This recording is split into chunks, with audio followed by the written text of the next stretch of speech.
شروع اللہ کے نام سے جو بڑا مہربان نہایت رحم والا ہے۔ جو چیز آسمانوں میں ہے اور جو چیز زمین میں ہے سب خدا کی تسبیح کرتی ہے، اسی کی سچی بادشاہی ہے اور اسی کی تعریف لامتناہی ہے اور وہ ہر چیز پر قادر ہے۔ وہی تو ہے جس نے تم کو پیدا کیا، پھر کوئی تم میں کافر ہے اور کوئی مومن، اور جو کچھ تم کرتے ہو خدا اس کو دیکھتا ہے۔ اسی نے آسمانوں اور زمین کو مبنی بر حکمت پیدا کیا، اور اسی نے تمہاری صورتیں بنائیں اور صورتیں بھی پاکیزہ بنائیں، اور اسی کی طرف تمہیں لوٹ کر جانا ہے۔ جو کچھ آسمانوں اور زمین میں ہے وہ سب جانتا ہے، اور جو کچھ تم چھپا کر کرتے ہو اور جو کھلم کھلا کرتے ہو اس سے بھی آگاہ ہے، اور خدا دل کے بھیدوں سے واقف ہے۔ کیا تم کو ان لوگوں کے حال کی خبر نہیں پہنچی جو پہلے کافر ہوئے تھے تو انہوں نے اپنے کاموں کی سزا کا مزہ چکھ لیا، اور ابھی دکھ دینے والا عذاب اور ہونا ہے۔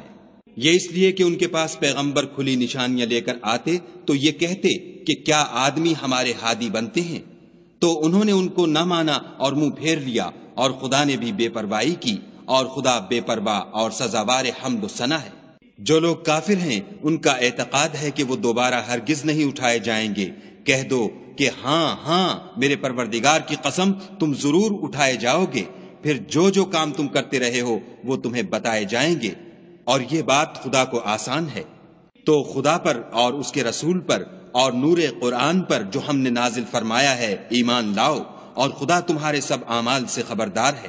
جس دن وہ تم کو اکٹھا ہونے یعنی قیامت کے دن اکٹھا کرے گا وہ نقصان اٹھانے کا دن ہے، اور جو شخص خدا پر ایمان لائے اور نیک عمل کرے وہ اس سے اس کی برائیاں دور کر دے گا، اور باغ بہشت میں جن کے نیچے نہریں بہ رہی ہیں داخل کرے گا، ہمیشہ ان میں رہیں گے۔ یہ بڑی کامیابی ہے۔ اور جنہوں نے کفر کیا اور ہماری آیتوں کو جھٹلایا وہی اہل دوزخ ہیں، ہمیشہ اس میں رہیں گے، اور وہ بری جگہ ہے۔ کوئی مصیبت نازل نہیں ہوتی مگر خدا کے حکم سے، اور جو شخص خدا پر ایمان لاتا ہے وہ اس کے دل کو ہدایت دیتا ہے، اور خدا ہر چیز سے باخبر ہے۔ اور خدا کی اطاعت کرو اور اس کے رسول کی اطاعت کرو۔ اگر تم منہ پھیر لوگے تو ہمارے پیغمبر کے ذمے تو صرف پیغام کا کھول کھول کر پہنچا دینا ہے۔ خدا جو معبود برحق ہے اس کے سوا کوئی عبادت کے لائق نہیں، تو مومنوں کو چاہیے کہ خدا ہی پر بھروسہ رکھیں۔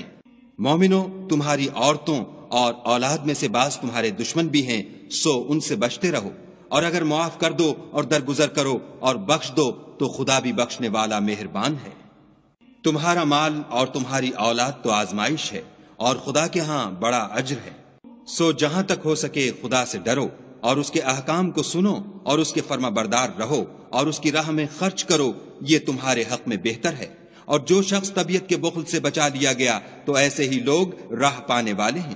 اگر تم خدا کو اخلاص اور نیت نیک سے قرض دو گے تو وہ تم کو اس کا دوچند دے گا، اور تمہارے گناہ بھی معاف کر دے گا، اور خدا قدر شناس اور بردبار ہے، پوشیدہ اور ظاہر کا جاننے والا، غالب اور حکمت والا۔